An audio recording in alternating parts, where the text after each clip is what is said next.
You remember the intro? You are now listening to Russ Reviews. Yeah. Is that good? I thought so.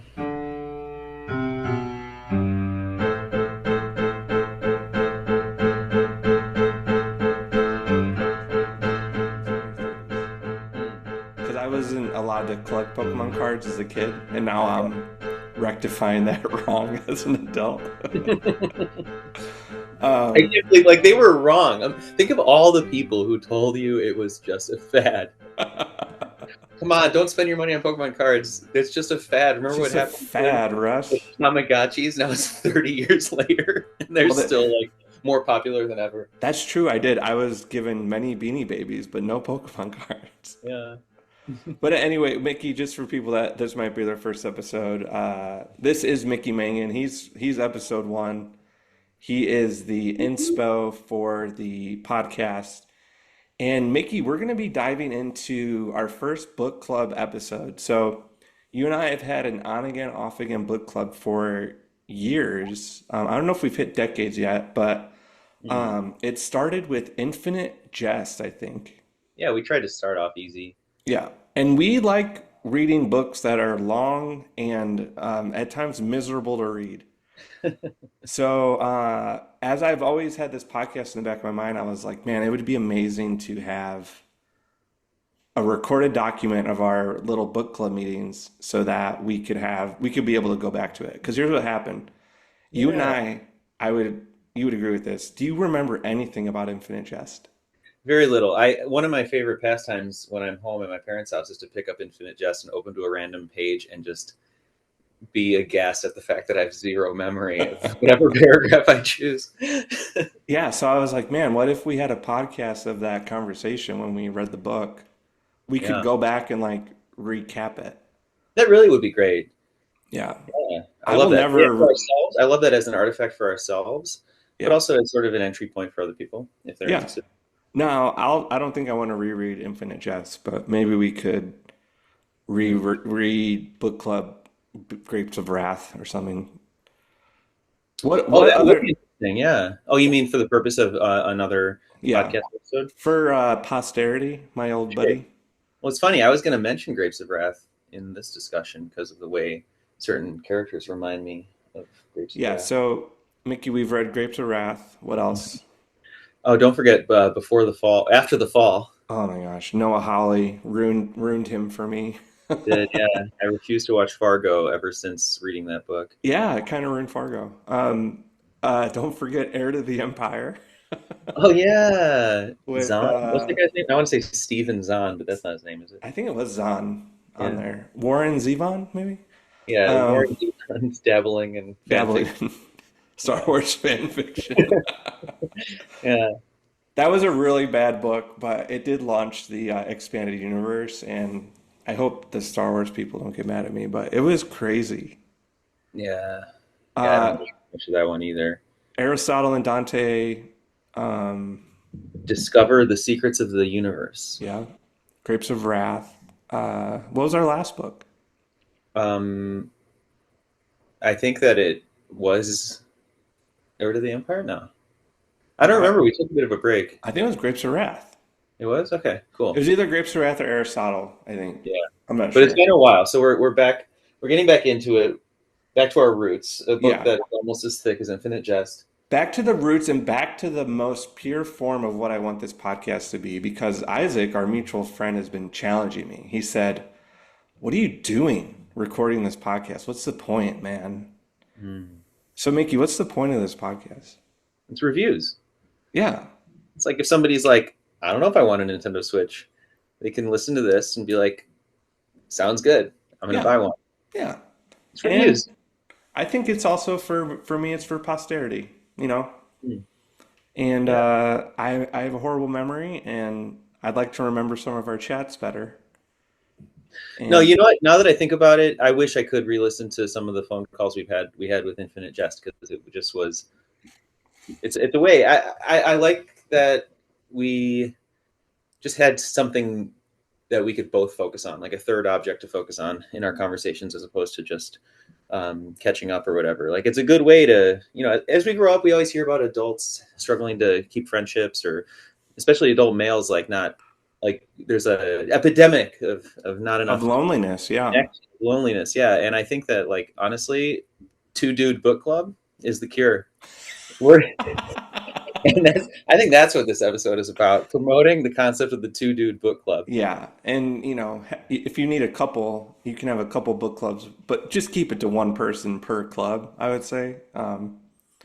Because three's company with a book club, I would Oh my say. god, the logistics compound Yeah, because exponentially. your brother's That's reading the ridiculous. book we're reading, and I was like, oh, there's no way he's gonna. And he hasn't been sticking to the plan either. So, No, he was never part of it. He's been leaving us in his dust. I think he's already done with it. all right, Mickey. So I'm gonna start the timer because we are officially beginning our review Mm. of Les Miserables by Victor Hugo. Hmm. Mickey, why did you start reading this book? Oh, it's actually kind of a fun story. I For Christmas I got my mom and dad tickets to see Les Miserables, the Broadway musical, on in Chicago, Oh, is and that the one where they're like, food, glorious food? yeah, I think that's in there somewhere. Um, Just kidding. That was a joke Except for it's in Megan. French. It's in French. Um, Except it's not in French. We went and it was cool. And then I happened to be in a used bookstore a couple weeks later. And I was in my mind, I was trying to come up with a way to like spend less time on my phone before going to sleep. Hmm. And I randomly saw this book on the shelf, and it was $1. Oh And I saw yeah. that and I was like, wow, that's got to be the best price per word ever. So a book has ever sold for. And I could just read this at night instead of looking at my phone, and it'll like lull me to sleep because I'm sure it's super boring. But then the joke was on me. Like I opened it up the first night and I was just like up later, like because it's riveting. It's amazing.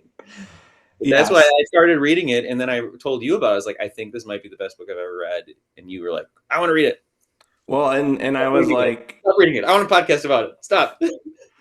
I love I do love copying you, but I was just so impressed by the size of the book, and I was like, I was visiting home for a weekend in March, and I was like, maybe they have it at half price books. Mm. And I went and I found it, and I was like, all right, it's a sign from God. I'm gonna read the book with Mickey. And I also had the exact same experience where I was like, this book's gonna stink. And I could not put it down. It was just so riveting, like you said. And man, I'm super excited to talk about book one. So, um, my copy of Les Mis is 1,468 pages. So, how Mickey and I decided to do this was we're gonna break the book down into five parts because it's five books. So this episode is just for book one, Fantine. And just a spoiler alert, this book was written over 200 years ago, I think. Close to. There will be spoilers for book one of Les Miserables. Um, is that fair? So if you haven't read it or seen the musical or the Yeah, movie, you turn it can off kind of now. turn You can off come back now. to the episode Okay. later. Speaking of spoilers, I have somehow managed to never see the musical or the movie. Yeah. I'm really jealous of you for that. Like Yeah, that's so I don't know anything about anything, and I've just been meeting these characters for the first time. Um, but real quick, Mickey, let's just talk about translations for a second. yeah, already in what has been said, there is a divergence of translation. Right. So let's talk about it. What translation are you using, and why is it the best? um, the translation I'm using is by Norman Denny, and he he's he's already diverting from what Russ has reported. What Russ's translator calls a book, Norman Denny calls a part. Mm. So in my mind, I am reviewing part one of Les Miserables. I literally don't know how to say that accurately. Les Okay. Mis. Let's just say Les Mis. Let me rectify this. The book actually doesn't say anything. It just says Fantine. It says Oh, okay. cassette. It says Mariusz, and then each section or whatever, Fantine has 8 books, Oh, got it. and Okay, then each okay. of All those right. books within Fantine have a little chapter. Okay, so we're actually reviewing part like the Fantine section, let's just Right. say. Yeah. Yeah, because they do say books. Book one is in my book called An Upright Man, Yeah. and that's within Fantine. So Oh, yeah, you know what the Isabel Hapgood's translation, which is the open source one. So if you ever buy this from Barnes and Noble or Apple Books, you get the free copy from Amazon. That one's going to be usually translated by Isabel Hapgood. She did it back in 1887. It's delightful. It's the one I'm choosing, and she calls them volumes. hmm. So So volume one is Upright Man. volume one Fantine. Oh, okay. Oh, gotcha. So anyway, this book is divided into five of those. Ooh, what do you think of that? 5 volumes. I like that. Yeah, That's me probably how too. it was sold originally. Yeah. 150 So pages. how do you feel though with Norman Denny's translation? He does edit out a few parts. Yeah, this is a whole 100 years after the translation you just mentioned, Yeah, his 19. was made in 76. Yeah, um, I was sold. I read the introduction that he did to the book, talking about his translation, and it convinced me that his what alarms certain Les Mis purists. I think he has a very good argument for why he did what he did. Yeah. Uh, Basically, he only omitted. Um, so it's considered as sort of abridged version. Like other versions will brag about being complete and unabridged, and this translation is officially abridged, but it's very minimally abridged. And what Yeah. it's abridging is like footnotes that were Hmm. in the original official translation, Right. which might not be that relevant to the reader and weren't all that relevant to the reader in when the book was published originally.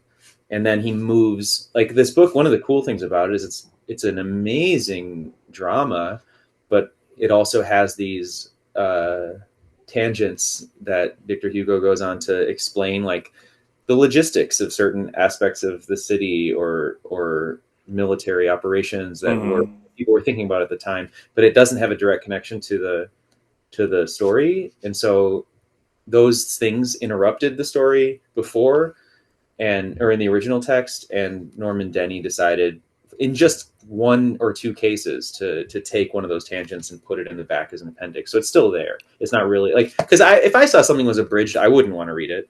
Luckily, this book didn't say abridged on it, but after reading online about it, it is considered to be abridged. And I Yeah. probably wouldn't have picked it up, but I'm so glad I did because he's so artistic and poetic, and I really love like just Yeah. the way he uses language. Can And you I'll can you find read? one quote that what. I was going to ask you to read that quote. Yeah, the because that's the quote that prompted me to join you in this. Oh yeah, but with another translation. I think this is just such a bold and cool. Oh no, sorry. The his quote, like in his preface, the last line of his preface. Yeah, that's what I'm saying. That Okay. he's talking about Victor Hugo. He's saying that like he says that his translation must stand or fall not by its literal accuracy. Although I profoundly hope that I have been guilty of no major solecisms, but it should be judged by its faithfulness to the spirit of Victor Hugo. He was above all things and at all times a poet. Mm. If the fact is not apparent to the English reader, then this rendering of his work must be said to have failed. Oh, Yeah, delightful. I love it. He's like I challenge you to find this bad. Like I Yeah. know I'm not a perfect translator, and I'm willing to say that I didn't do the job if you're not blown away by the poetry. Yeah. And No, then 1,200 pages follow. That's such a bold statement. yeah, so that idea of poetic translating, I think. So what happened with me was the copy I got is it's the Signet Classic that if you've seen someone reading Les Mis, is probably it's like a little gray paperback that has a cassette on the front with her broom, and it's like it's the one that It's the only complete and unabridged paperback edition. So they're like flexing on Denny. But the issue I found with it is that it is pretty wooden. It doesn't have any lyricism. It's very literal. Mm. And my audiobook, I use an audiobook to help me read, if that's okay. Real quick, is listening to an audiobook reading? Absolutely, 100%. All right, I agree. We don't need to get into that more since we both agree. If you disagree, leave a 5-star review or a comment. Is Okay. reading Braille considered reading? Mm. So anyway, the audiobook translation is the open source one by Isabel Hapgood, and it is just so much fun to listen to. Mm. Because it's like it's lyrical in the way that Denny was, but just a little bit older. So some of the vocab I have to look up. She uses the word August a lot, which is my son's name, which I love. So I went on this long search to find a printed copy of, I haven't shown you this yet, but I found this massive tome. Dude, It's that's like a beautiful. red leather bound edition printed by, look at the page Gilded has a, baby. what is this battle, do you know? No, I don't know. It's a It's one famous of, painting. I've yeah, seen it's one it. of those paintings of Lady Liberty, and I she's think like, it's probably the storming of the Bastille. I imagine the revolution. yeah, I think that's right. Does it have? Yeah, so it's just Canterbury Classics. I'll put a link in the show notes, but they made this really beautiful edition. It has gilded pages. Yeah.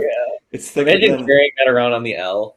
yeah. So I'm doing three. I'm gonna use this one for highlights and memories, the red leather bound one. I have the ebook for highlights and like these conversations, and then I have the audiobook through Hoopla. So that's how I ended up with Isabel. You're with Norman, and it's been fun actually when the translations do diverge a little bit as we've shared quotes, just to Yeah, see them be a little bit different. right. Like, yeah, if two people are independently translating it, then almost no sentence is the same. It's amazing how many different ways the same thing can be Yeah, expressed. Actually, none of them are totally right because they're not French, and that's not how he yeah, wrote it. I love thinking about this stuff. I guess I should mention, because we're talking about translation, that I have worked professionally as a translator, and so it's like a subject that's frequently on my mind. I wonder what the best way to communicate like artist intent is. Like, I definitely love the idea of like learning French and reading this, and that would be the ultimate experience. But that's not even plausible to do. So it's just cool to appreciate that even no matter how good this is, it's still not as good as what it must feel like to be French and read this. yeah. I was very tempted to like learn French, but not gonna happen.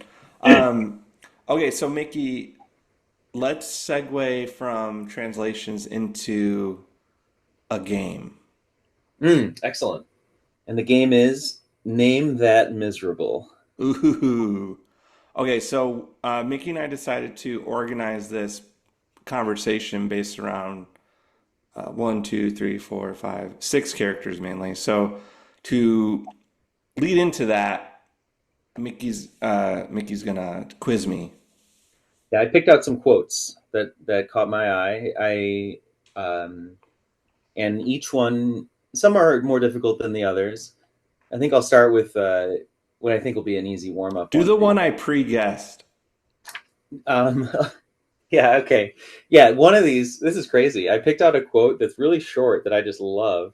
And then in preparing to talk on this recording, just randomly read it because he had written it down too. It's And my that quote is it's the best. Name that miserable, Russ. Okay, Quote, the beautiful is as useful as the useful. More so, perhaps. easy. That's my guy, Pastor Bonjour. Monsignor. I can't speak French. How do you say that? I think it's Monseigneur Bienvenu. Monsignor Bienvenu. Yes. Yes, ding, ding, ding. Nailed it. Thank you. Very good. Okay, we'll keep Wait, read warming it up. one more time because that's just such a pretty quote. Yes, I know. He's like is describing his gardens outside of his his modest housing, and he has 4 garden plots, and 3 are for vegetables, and they work really well, and a fourth is just for flowers. And his his assistant says you could grow a lot more food on that fourth plot if you didn't have all these flowers. And he said the useful is as useful as the useful, or no, he said the beautiful is as useful as the useful, Mm. or so perhaps. Mm. And just about his flower garden as opposed to getting something productive out of it. Amazing. Yeah, it kind of sums up that guy in one sentence. Yeah, truly, truly. Yeah. Okay, all right, you're 1 for 1. All right. Your next question Oh is wait, I shook my fist in jubilance because it's that's an audio podcast. you need to shake it so fast that the air compresses. Let's Okay. Okay. go. All right, this next one, I'll give you a hint. It comes a little later. Hmm. Quote, please, monsieur, may I have my money back? That's my guy, little Javert. Yeah. No, not Javert, Gervais. Petit Oh, Gervais. Petit Gervais. Wow, That if he grew up to be Javert, that'd be really something. or as we would say, Jarvis, Mhm. Jarvis, little Jarvis. You know, little Jarvis whistling down the road, mugged by by a middle-aged ex-convict. You gave it away by your Yes. affect. I figured the content would also give it away. Okay, all right. 2 for 2. All right, we're gonna get more difficult now. Okay. Um, you only have. Oh, here it is. Okay. Is that all you have to say? Then off you go.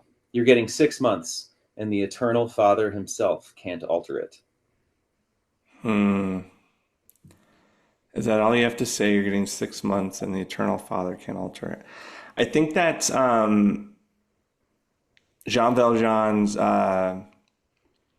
like the person that works for him, and she's like doling out a punishment to Fantine in the factory. Wow, good guess. But no, you're wrong. It does involve Fantine. This is a punishment to Fantine. Who Okay. else gave Fantine a punishment? Oh, the they like run an Airbnb in France, kind of. No, no, not them either. This is literally like she is brought into the police station, Oh, was and that Javert? yeah, it's Javert, Nah, page hate that guy. 185. Yeah, he's real cool. So cool. What a good rule follower.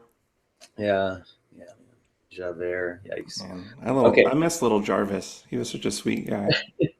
I love that they remember that crime. I want to know how that crime made it into the record books because that counts against Jean Valjean later. Yeah, no, that part of the story really. I was like, this is so stupid. Yeah. Okay, 2 more questions. Two more Quote. quotes, miserable quotes. Two more quotes. Name that miserable. Quote. Be it known to you that we have parents. The word is one that means little to you, but in the simple and honorable definition of the Code Civil, it means fathers and mothers. Is that Ptolemus? Yeah, wow. Nailed it. I'll never. That quote was very shaming. Yeah, that was written too. He didn't even have the guts to say it out loud. Oh, that part of the book just crushed me. The merry prank is how it was referred to. And then, We'll get into that with Fantine, everyone.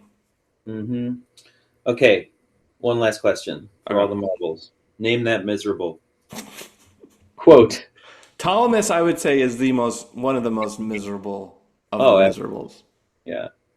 It's Ptolemus and Company. That was actually written in a letter signed by him and his 3 buddies. That's true. But I'm The sure he the the Constitutional Convention of Jerks. exactly. Uh, okay, last one. Name that miserable. Okay. Quote: the infinite has being. It is there. If infinity had no self, then self would not be. But it is.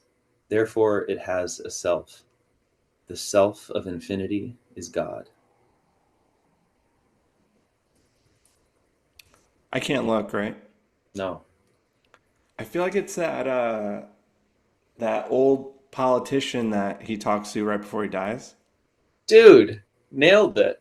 Yeah, Yes, I don't remember his name though. he's not given a name. He's referred to as the letter G. He's like, well, Yeah. this is that thing that they do in old books, like back old books in like the 1800s. They would like just write the first letter of a character's name and not even Hmm. bother.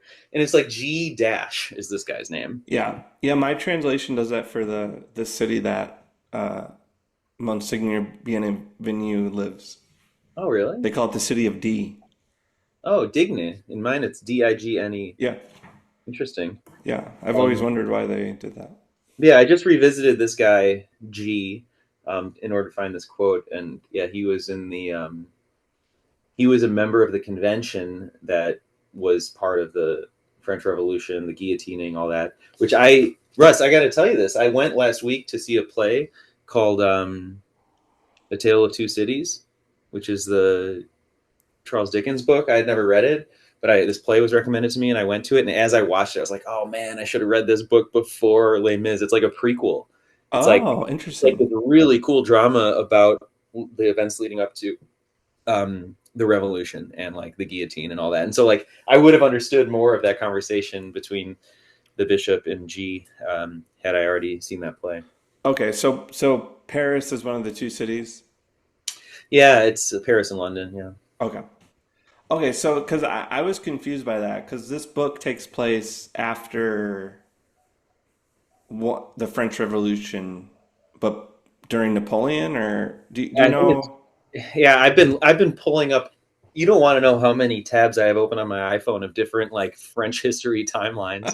It's like I like how many times I've opened up my phone to Google. I'm like, oh, this is what I googled a week ago, and it's like where was Napoleon? Like naming like all the different reigns of power he had and like which battles happened when and when the French Revolution was. Because yeah, it's just this insane French history of there was a monarch for 600 years or something, and then they killed the monarch and replaced it with a convention, and immediately Napoleon became emperor, and people loved it, even though they had just loved that they killed their king. Like it's a really elaborate, confusing, self-contradicting history Hmm. that Les Mis is taking place in the wake of Napoleon's downfall, and there's still Okay, a so lot. it's post Napoleon. It is, yeah. It's post Napoleon's second stint in power, Okay, the 100 days. That's interesting.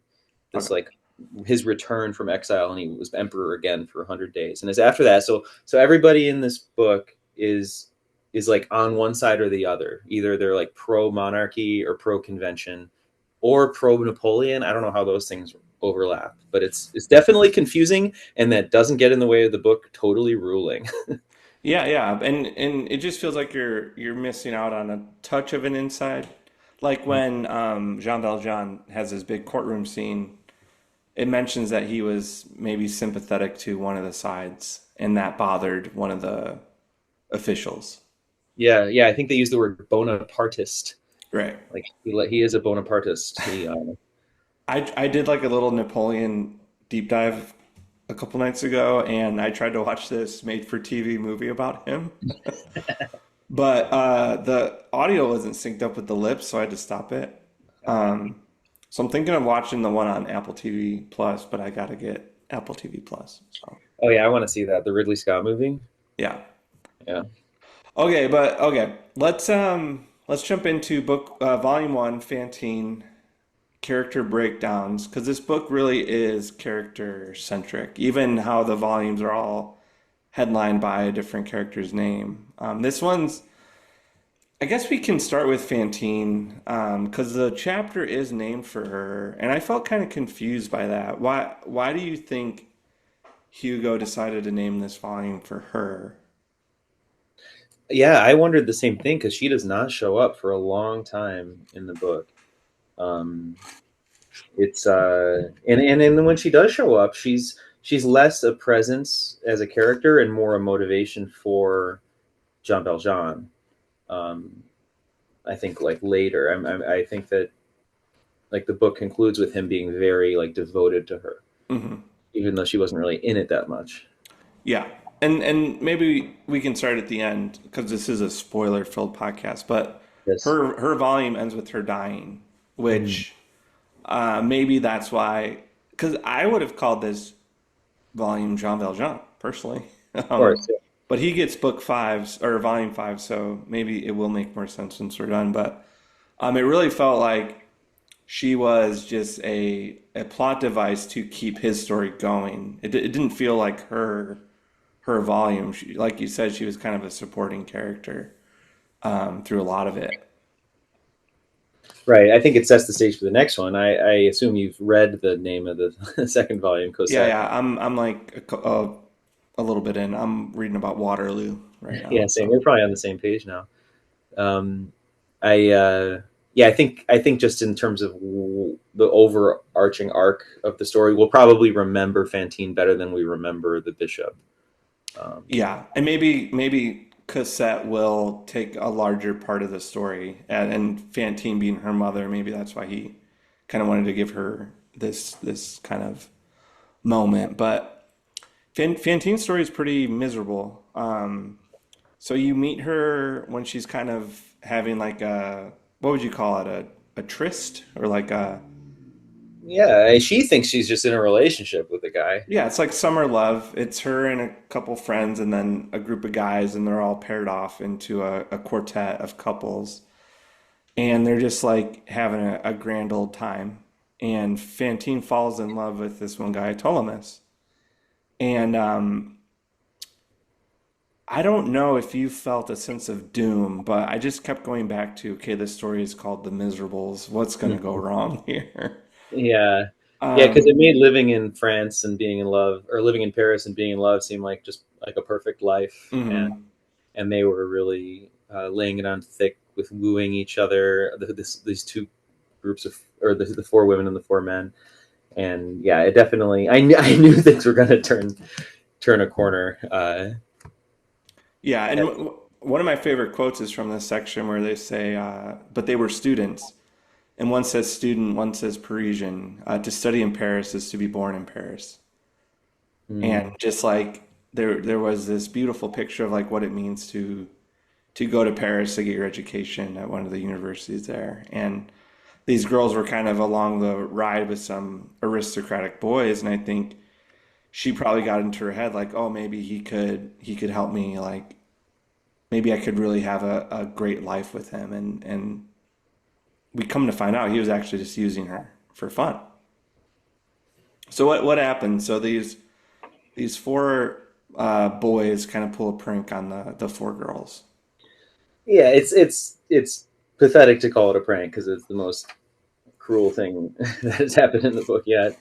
Uh, they take them out for one last quadruple date and say like we have a big surprise for you, and then they just leave. They ghost him and leave a letter that says we're gone forever. That was fun, but we have to go start our lives and have careers and marry real women. Mm.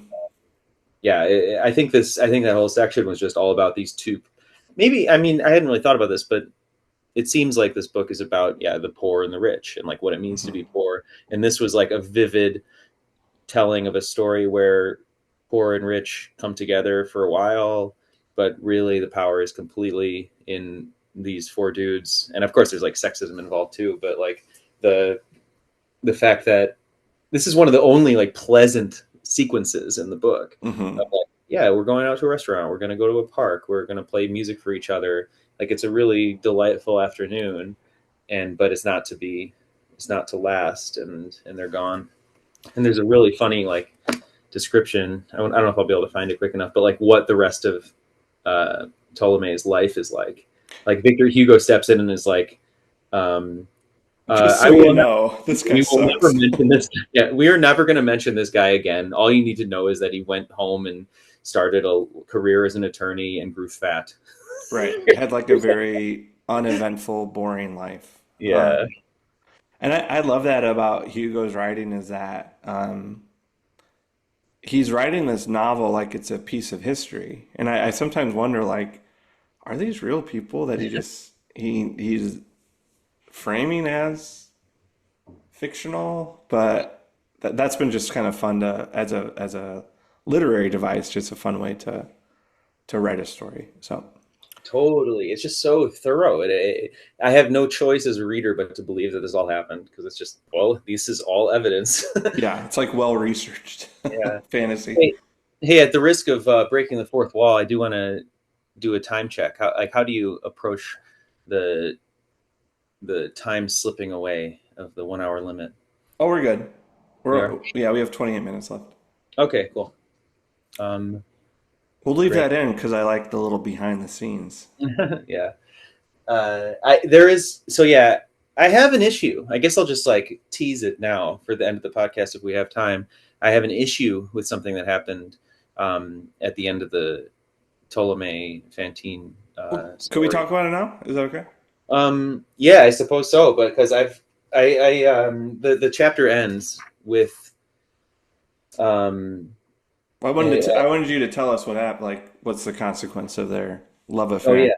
sure. So yeah, these four couples are all in love, and the four men abandon the four women, and we're focused on Fantine. And the last sentence of that chapter says that uh, Fantine was in love with Ptolemy, and she had given herself to him as a wife, or so she had given herself to Ptolemy as to a husband, and the poor girl had a child. Hmm. And when I read that, I assumed it meant that she was pregnant and maybe didn't know, and the all knowing narrator was telling us because how she was behaving in the story leading up to it, it just seemed like she was a young single woman who wasn't a mom. And and then is that the impression you had, Russ? I was under the impression that it was Ptolemy's child. Yeah, but that she was, and you thought that Ptolemy knew the child, like had met the child? No, no, I think she found out she was pregnant and hadn't told him yet. Right. Yeah, I thought that she was pregnant in the moment of being left Right. by Ptolemy. That's what I mean. I feel like it was very clearly suggested that that was the case. But then the very next page, um, it jumps forward into in time to where Hmm. Fantine has been abandoned, and she has her child, and she approaches a household that seems like they could maybe support um, the baby so that Fantine can go make money somewhere, and it reveals that only 10 months had elapsed since the merry prank, since Ptolemy and his friends left them. Only Oh. 10 months had gone by since that day. And it says 2 pages later that Cosette, Fantine's daughter, is now nearly 3 years old. Oh, interesting. Yeah, which means that she was she was 2 years old somewhere when Fantine was out with Hmm. Ptolemys, and maybe this was some other father, but it really didn't give any hint that Fantine had a 2 year old at home. Oh, Uh, fascinating. and I've looked online about it, and it seems like there is disagreement about it. Like, well, was Cosette a baby? Was she just born? Like, I don't know if there's a conclusion to be drawn, but like the way it's written, it's clear that Fantine was already the mother of Cosette, Oh and Cosette man, was 2 years old. Mickey, I'm gonna be deep diving this after this podcast. I'm This is just, fascinating. dude. I just wanted to get it on the record because it's not easy to find an answer on the internet, and so now once everyone who has read Les Mis listens to this podcast, they can all weigh in. Yeah, because I'm hoping for everyone that is looking for the Les Mis soundtrack, this podcast is put before it. It's like take that, Hugh Jackman.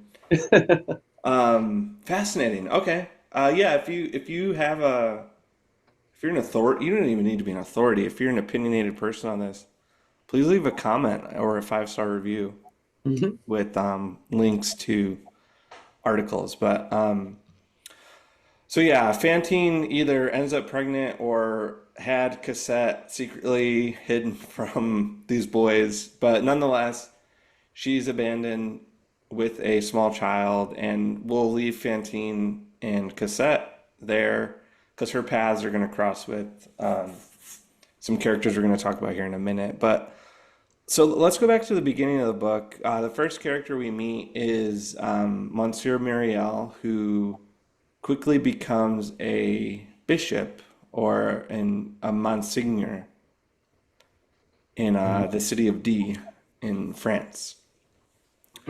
Now, for me, this guy was like the hook into the book because he was just such an inspiring, for me, like an inspiring religious figure Mhm. almost, but just like an inspiring man.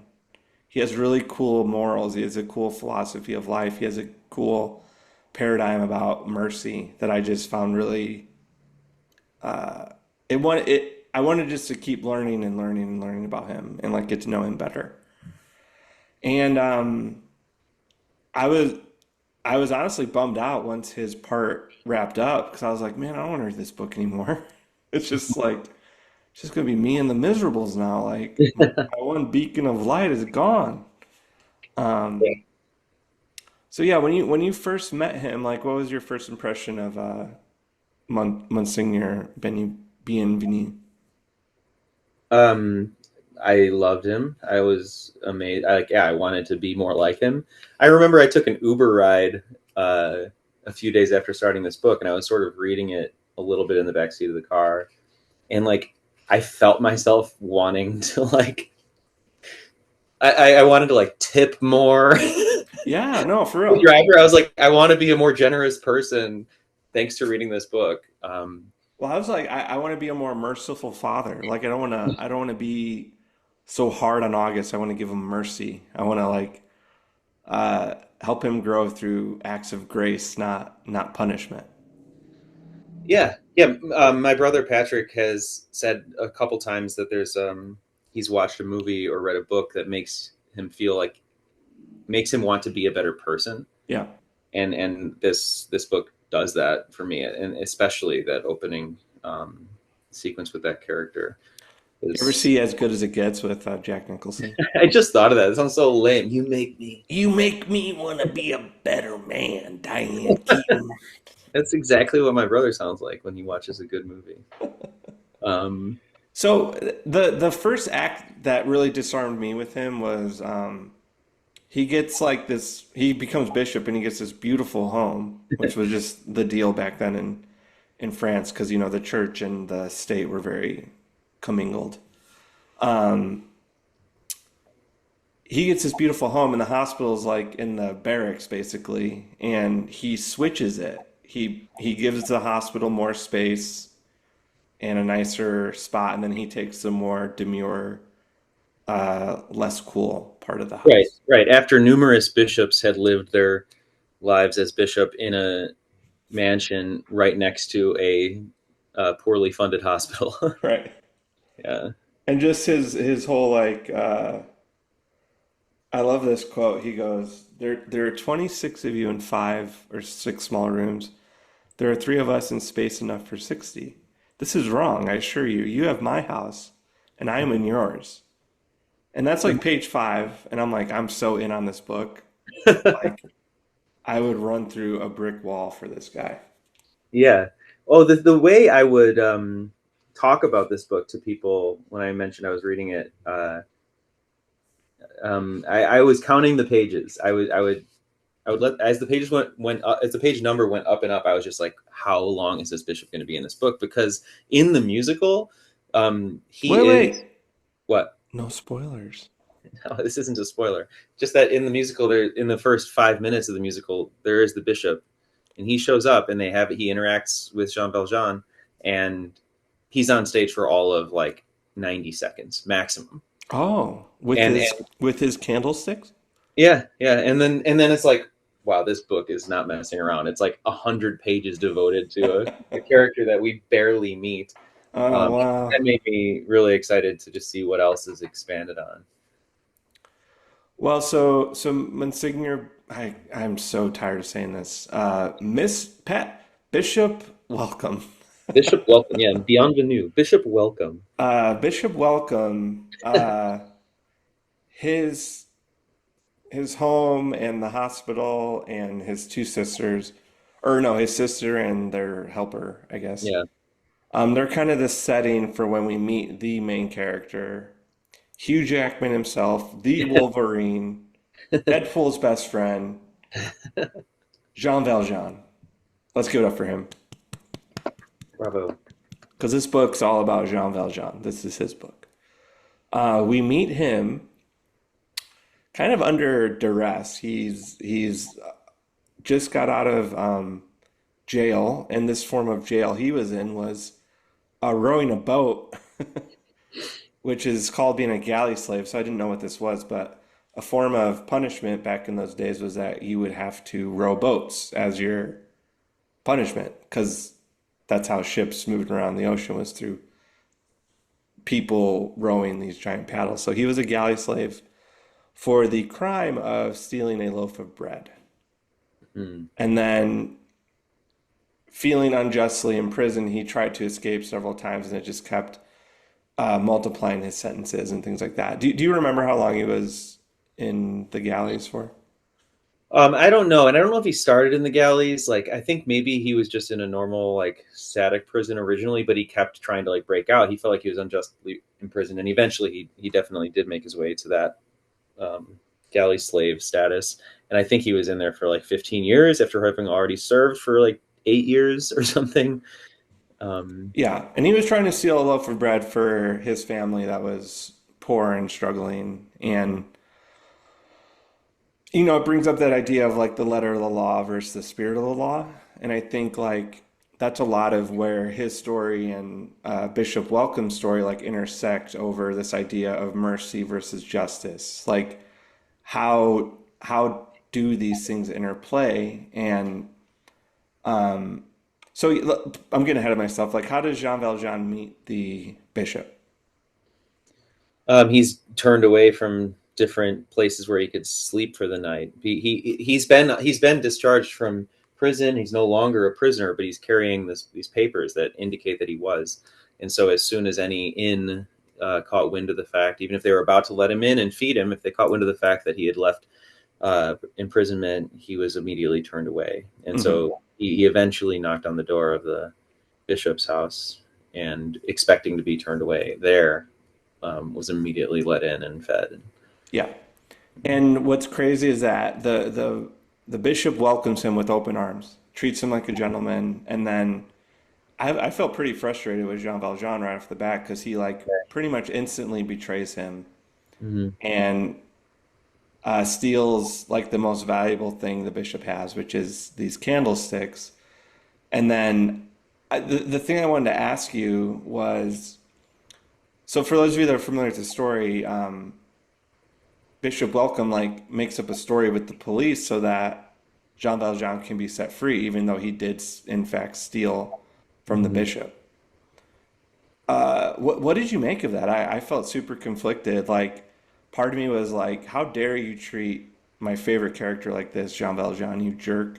Mm-hmm. Like, you deserve to go back to jail for stealing this guy's Mm-hmm.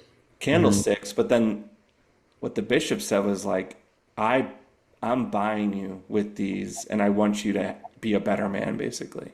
Mm. And I was just curious, like how did that hit you? Well, I'm thinking now of the chapter or the description leading up to his choice to steal the Hmm. silver and the candlesticks.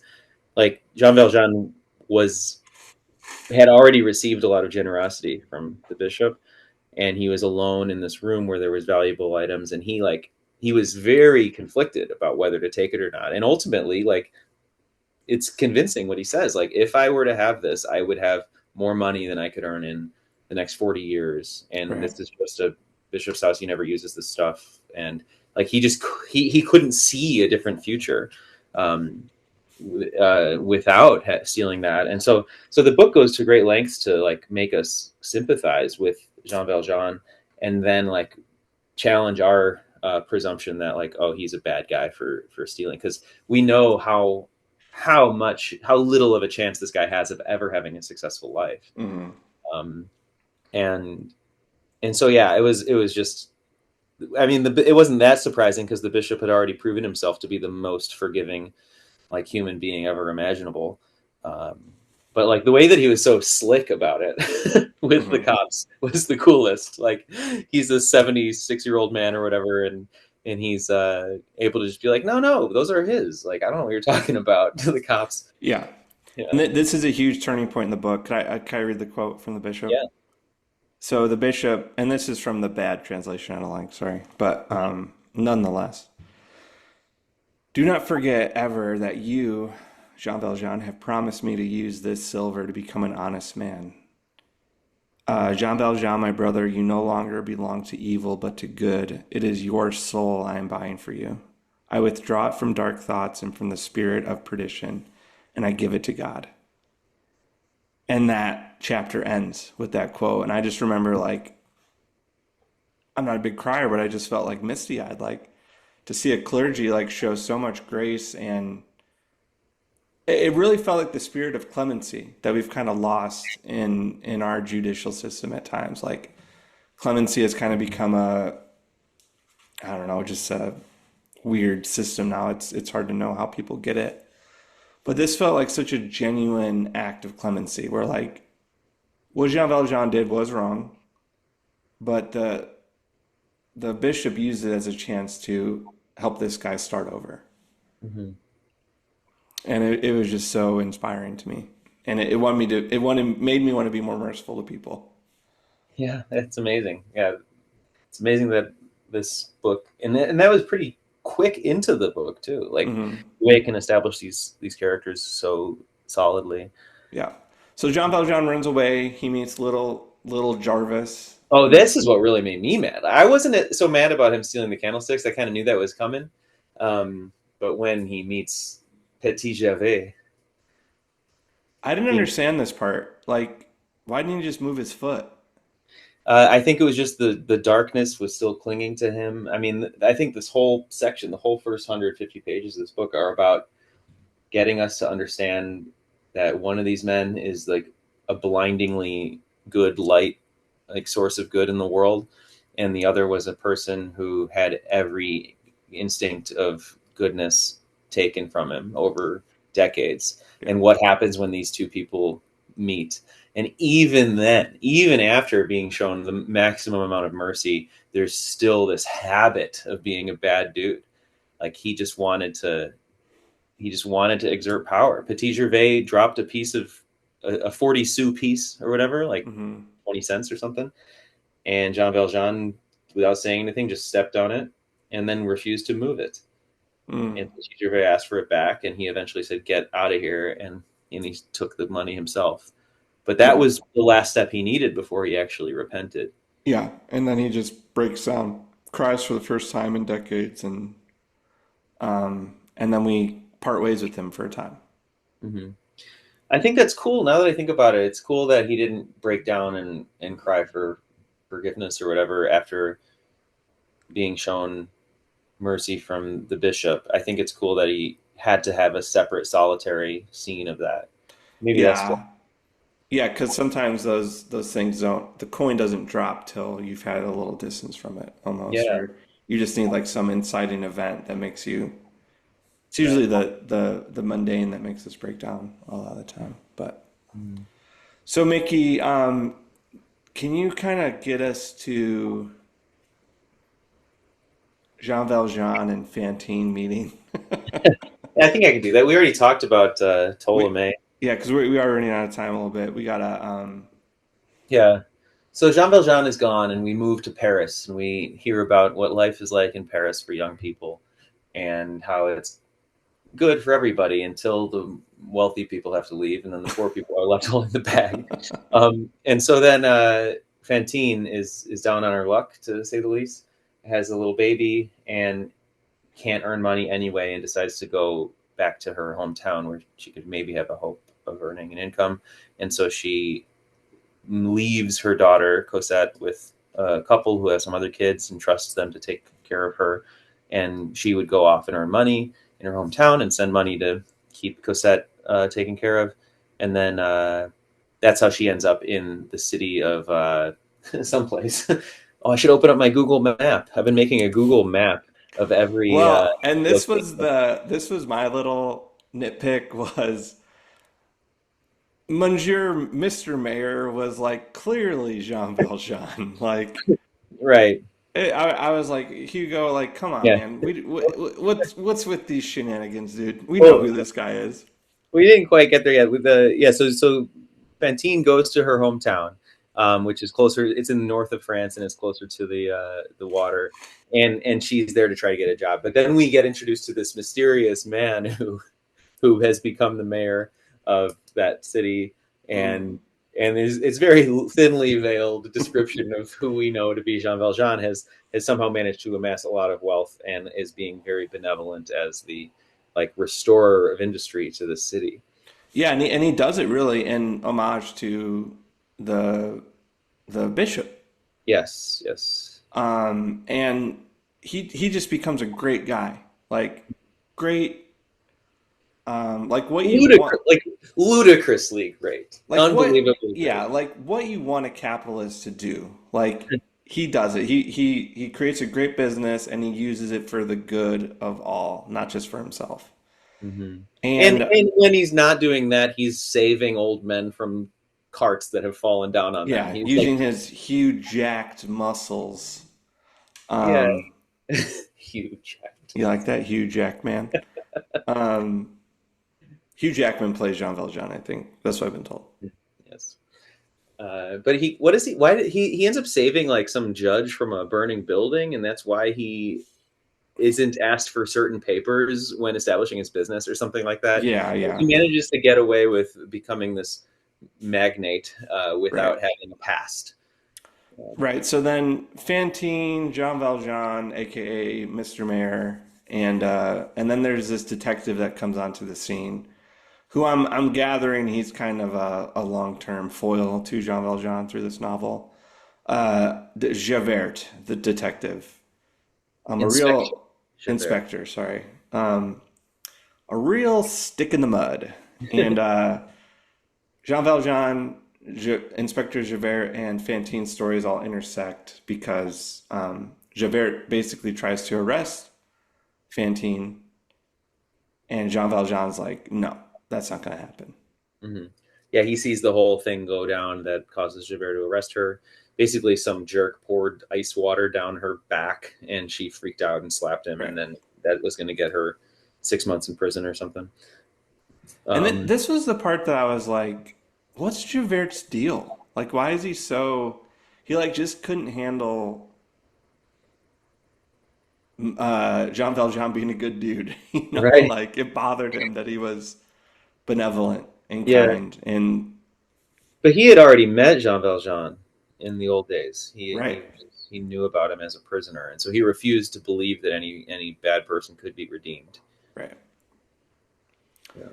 I want what I want is a conversation between the bishop and Javert. That would be my fan fiction. Oh, bro, that'd be amazing. Can you write that? Do you have time? Definitely. In French. Learn Yeah. French. Yes, of course. Oui. Dude, that'd be great. You should put that in the chat GPT. Let the robots do it. Oh my god. We got to try I that. will. Yeah, I will do that. Okay, so real quick, all this stuff is kind of working towards this major climax of Inspector Javert basically lets it be known to Jean Valjean that Jean Valjean's been caught, this notorious criminal. And Jean Yeah. Valjean's like, how could he have caught me? Because I'm me and Yeah. I'm Mr. Mayor. Yeah. And I'll be honest, this whole part of the book really bothered me because I was Yeah. like, dude, just let it go, man. It'll be fine. Yeah. I did not care about that guy at all. The guy that was like, Falsely accused of being Jean I was Valjean. like, he probably deserved it anyway. Like, Jean Well, Valjean, I honestly think Victor Hugo was baiting us, the reader, to like see when in this path of introspection would we have bailed? Because Jean Valjean is like challenged by every obstacle to get. He had the opportunity to go free this falsely accused man, or clear his name, yeah, and he stays up all night to decide whether to do it, and then does it and rents a cart, which and takes it across the country, and then that one breaks, and then he's like, well, I guess I can't do anything about it, but then he keeps finding ways to still get Right. there. And all along, of course, like you, I was thinking, this isn't worth it, save yourself, Jean Valjean. Yeah. But thank God he didn't, because then we wouldn't have the rest of this book to read. Yeah. And that's the funny part. Like, we're often making bargains with the deity, right? Like, I'll do the right thing, but if you don't want me to do the right thing, then just give me a sign. And Yeah. like everything was a sign. And I just kept like, I'd be like, dude, the wheel broke. Like, what are you gonna do? You tried your best. Yeah. But I think that might be an indictment on me not wanting to do the right thing often. Of course, I think that's true of every reader. Right. Um, So Jean Valjean fesses up to the authorities and of not even that big of a crime, of stealing the bread, right, of stealing the candlesticks, and stealing 20 cents from Petit right. Gervais, which apparently was still on his record. Which, yeah, none of that made sense because, like, the candlesticks, who was that a crime? How did that get reported a crime? Yeah. But anyway, Javert can't let it go, and then this other guy who I guess was a conventionist, not a Bonapartisan, Bonapartist. was bothered by Jean Valjean, and they decide to arrest him.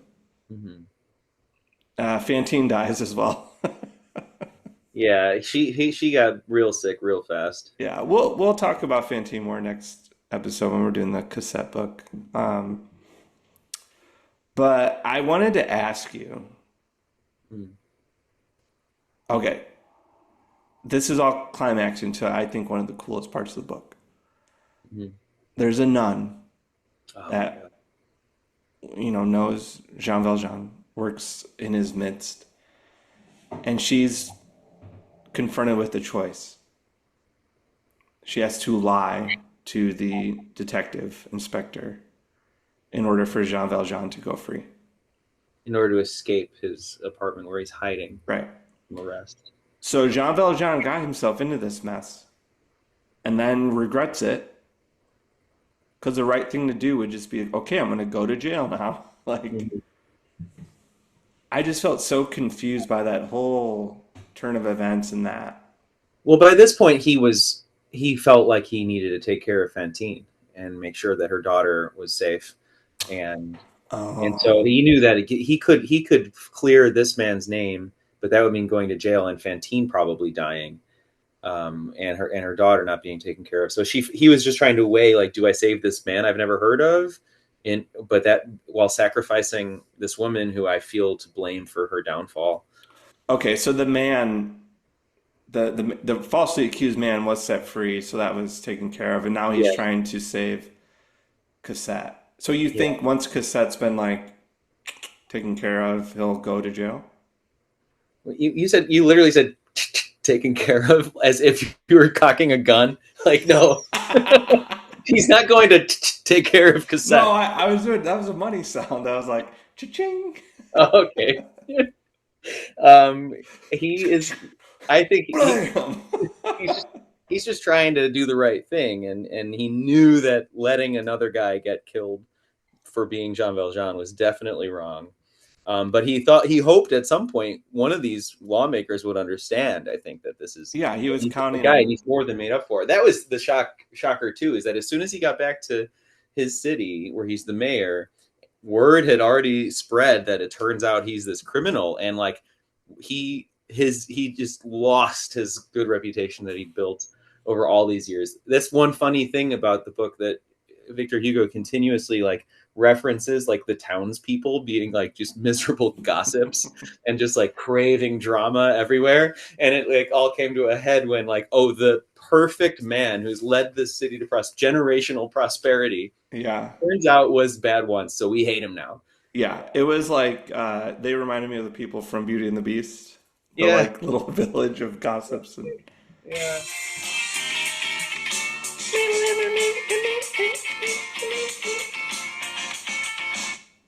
You're one of the few people that would appreciate that song. Was that the 2 minute warning? No, it's over, dude. That was an hour. And But you know, rules are meant to be. you're changing the podcast to Russ Riff 5 views, That's because this is right. this is a 5 hour review I of. think the Monsignor would want us to go a little long. So yeah, the volume ends with this beautiful quote. I think this is Hugo quoting himself, right? Like, so Sister Simplice lies to Javert, and first time she's ever lied in her whole life. Yeah. I don't believe that for a second, but and Jean Valjean gets away, and then we're part volume two is a nice discourse on Waterloo. Yeah. Awesome. But I love this quote about her. Oh, I gotta sneeze. No, don't sneeze. Oh, Mhm. should I edit the sneeze out? Definitely. I love this quote. O sainted maid, you left this world many years ago. You have rejoined your sisters, the virgins, and your brothers, the angels in the light. May this lie be counted to your credit in paradise. Mm. And to me, that's the thesis for volume one. It's this weird thing of sin versus righteousness is sometimes the thing that is perceived as quote unquote sin is actually the righteous thing to do. Mhm. And there's this verse in the Bible that I kept thinking of where Jesus says, go and learn what this means. I desire mercy, not sacrifice.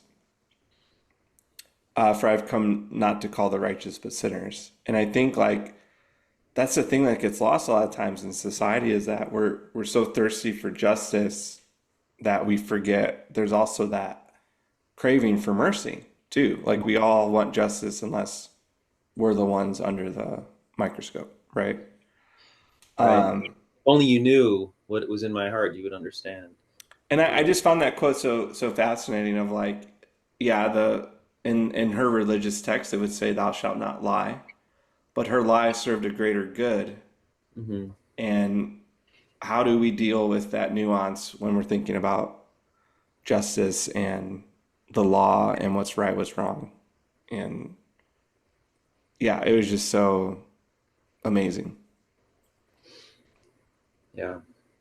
What was your big takeaway as you finished volume one? Um,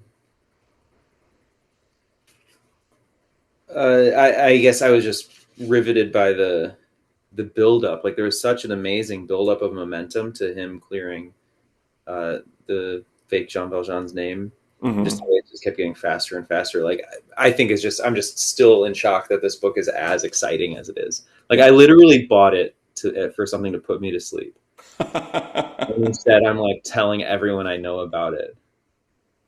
Well, and I thought it was interesting too, like for popular fiction, like I do love how it's kind of grappling with religious themes and big ideas around at least the Christian faith. I think it's been like a really fair depiction, I think, of clergy and religious people, and I really enjoyed the questions around that as well. Yeah, yeah, same, for sure, for sure. All right, Totally, for any sure, 100%, totally, 100%. love it. Any last words, Mickey, before we let our audience? I just can't wait to see how this episode performs. No, every second we exceed 60 minutes is weighing on my heart. So, You have uh, don't worry about it. I desire mercy, not sacrifice. mm, All right, yeah, here's my big takeaway. It's so stupid. Small decisions lead to major consequences. butterfly effect. Okay, but that was my big takeaway. Like you steal a loaf of bread and it ruins your whole life. You have a love affair, it ruins your whole life. Oh, you're right. Yeah, he is saying that over and over without really saying it. That's You cool. try to do the right thing, it ruins your whole life. Yeah, Try to do the right thing, the detective's gonna get you. Like but in both ways, also like you let one guy take your candlesticks, you provide an entire city with prosperity. oh, Hmm. oh, Mm. that's great. All right, Hmm. Mickey, this was a ton of fun. Yeah, same. I love it. I can't wait for the next one. Yeah, Isaac, I hope you're listening. Um, And this is why I'm doing the podcast, Isaac. So there.